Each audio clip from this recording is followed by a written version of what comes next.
हिसाब से हम लोग चलेंगे। योगी सरकार और मोदी सरकार को कोई एक अच्छा काम बताइए। आप ही बता दीजिए, मैं आप ही के माध्यम से जान जाऊँ कोई अच्छा काम हो।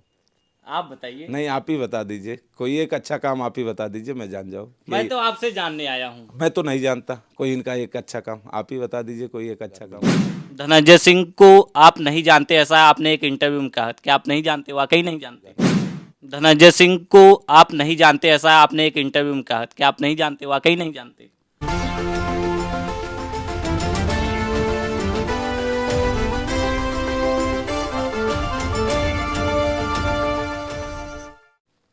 और ये भी बात है कि आप जनता के मुद्दे जिस तरह से आप गिनाते हैं, महंगाई है, बेरोजगारी है, विकास नहीं हो रहा है। लगातार नेताजी जब थे तो सड़कों पर उतर के लड़ाई लड़ते थे, लेकिन अब अखिलेश यादव को ये कहा जा रहा है कि वो एसी वाले नेता हैं। किस तरह से आप देखते हैं? ऐसा नहीं, हमारे राष्ट्रीय अध्यक्ष जी एसी वाले नेता नहीं है और चाचा जी भी आ गए। अभी संगठन का हम लोग विस्तार कर रहे हैं। जो ही राष्ट्रीय अध्यक्ष जी संगठन का विस्तार कर ले रहे हैं, फिर इसके बाद समाजवादी देखिए सड़क पे उतरेगी, सड़क पे संघर्ष करेगी। अभी कितनी लड़ाई लड़ी गई है? अब अभी जो पीछे लड़ाई लड़ी गई, कहीं कुछ चूक हुई, लेकिन अब आगे देखिए 2024 की लड़ाई हम लोग कैसे जीतते हैं और संघर्ष करेंगे, सड़क पे उतरेंगे। समाजवादी कार्यकर्ता सुस्त नहीं बैठ सकते, वो संघर्ष के लोग हैं और हम लोग संघर्ष करेंगे समाजवादी लोग और 2024 में परिवर्तन लाएंगे। विजय रथ यात्रा निकाला गया पूरे प्रदेश में, ये माहौल भी था कि समाजवादी पार्टी सरकार बना रही, लेकिन ऐसा लास्ट में क्या हुआ कि सपा पस्त हो गई और कहीं कहीं ये भी देखा गया कि बहुत कम वोटों का अंतर भी रहा। तो क्या देखते हैं कि किस तरह से कमी रही है? ये तो कमी अगर दिल्ली के लोग आए ना होते, दिल्ली के भारतीय जनता पार्टी के लोग आए ना होते तो शायद यहाँ उत्तर प्रदेश में दूसरा माहौल होता।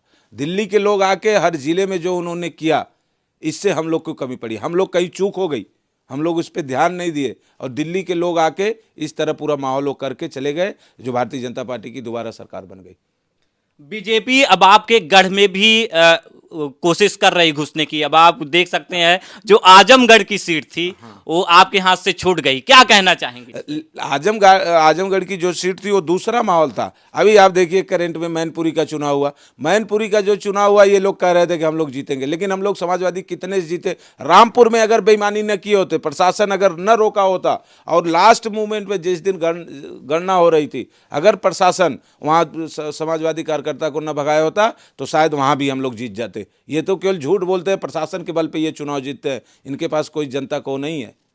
अब इस समय एक दोहा चल रहा है, शूद्र पशु नारी सकल ताड़ना के अधिकारी जी। इस पर आपका क्या है कि अब जगह जगह समाजवादी पार्टी के नेता मैं शूद्र हूं, मैं शूद्र हूं, मैं शूद्र हूं का पोस्टर लगा रहे हैं, इस पर आप क्या सोचते हैं? मेरे राष्ट्रीय अध्यक्ष जी जब उन्होंने कह दिया कि मैं शुद्ध हूं, तो मैं ये मान लीजिए कि मैं भी हूँ। इससे ज्यादा मैं क्या अब जातिवाद की राजनीति होगी? नहीं, जातिवाद की राजनीति नहीं होगी, हम्म। बैकवर्ड और एससी की राजनीति होगी और सभी जात धर्म को लेकर हम लोग चलेंगे। ऐसा नहीं है कि हम लोग केवल एक जात विशेष की राजनीति करेंगे। हमारे नेता तय करेंगे, राष्ट्रीय अध्यक्ष जी, और जिस हिसाब से तय करेंगे उस हिसाब से हम लोग चलेंगे। योगी सरकार और मोदी सरकार को कोई एक अच्छा काम बताइए। आप ही बता दीजिए, मैं आप ही के माध्यम से जान जाऊँ कोई अच्छा काम हो। आप बताइए। नहीं, आप ही बता दीजिए, कोई एक अच्छा काम आप ही बता दीजिए, मैं जान जाऊँ। मैं तो आपसे जानने आया हूँ। मैं तो नहीं जानता कोई इनका एक अच्छा काम, आप ही बता दीजिए कोई एक अच्छा काम, मैं जान जाऊँ।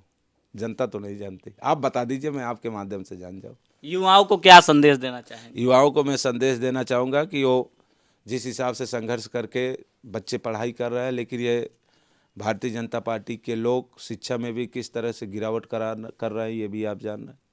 कितनी शिक्षा कितनी महंगी होती चली जा रही। गांव का गरीब किसान कैसे अपने बच्चों को पढ़ाए, कैसे उनको रोजगार की बात करे। ये शिक्षा इतनी महंगी करते चले जा रहे हैं। सेमेस्टर वाइज पेपर करा दे रहे हैं। सेमेस्टर वाइज पेपर, बीए में कभी सेमेस्टर वाइज पेपर, आप भी ग्रेजुएशन किए होंगे, क्या सेमेस्टर वाइज पेपर हुआ था? सेमेस्टर वाइज पेपर करा दे रहा है, इतनी फीस इतनी महंगी कर दे रहा है। बच्चे समझ नहीं पा रहे हैं कि मैं पढ़ाई कब करूं, कब मैं एग्ज़ाम दूं। तो ये तो शिक्षा से भी दबाना चाह रहे हैं, शिक्षा का स्तर इतना गिरा दिए। तो इसलिए ये भारतीय जनता पार्टी के लोग ये सोचते हैं कि कोई अगर शिक्षा बढ़िया कर लेगा कोई बच्चा तो रोज़गार मांगेगा। शिक्षा ही ख़त्म कर दो, शिक्षा में इतनी गिरावट ला दो, कोई पास नहीं होगा, किसी का मेरिट नहीं बनेगा तो हमसे रोज़गार नहीं मांगेगा। ये भारतीय जनता पार्टी के लोग हैं और मैं नौजवान से कहूँगा कि वो मेहनत करें और मेहनत करके संघर्ष करते रहें। जब समाजवादी सरकार बनेगी तो निश्चित उनको रोजगार मिलेगा। धनंजय सिंह को आप नहीं जानते, ऐसा आपने एक इंटरव्यू में कहा कि आप नहीं जानते, वाकई नहीं जानते? फिर आप वही पुराना क्वेश्चन मुझसे कर रहे हैं, लेकिन मैं आपसे कहना चाह रहा हूँ कि वो चुनाव लड़ने आए थे, 2 बार मेरे सामने चुनाव लड़े थे और जनता ने उनको पटकनी दी है, लेकिन मैं नहीं जानता कौन है। आप नहीं जानते? मैं नहीं जानता। आप इस समय आपके जो मुख्य रूप से कौन कौन से काम है जो जनता के बीच जा रहे हैं? जनता के बीच में मैं इस समय केवल विद्युतीकरण, जिस गांव में, जिस पुरवा में विद्युतीकरण नहीं हुआ, आज तक नहीं हुआ विद्युतीकरण, तो मेरा यही सबसे ज़्यादा मुद्दा है कि पहले उस गांव को विद्युतीकरण कराऊं और जो गांव पिच रोड से नहीं जुटे हैं उनको जोड़ने का मेरा पूरा प्रयास है। अंत में क्या कहना चाहेंगे दर्शकों से?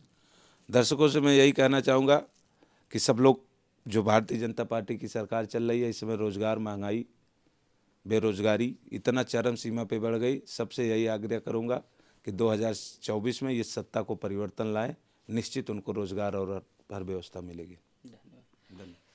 ये थे हमारे साथ मल्हनी विधायक लकी यादव, जिनका साफ कहना है कि महंगाई बढ़ गई है, बेरोजगारी चरम पर है, इसलिए बीजेपी की सरकार को हटाया जाए। प्रमोद गुप्ता, जय भारत, जौनपुर।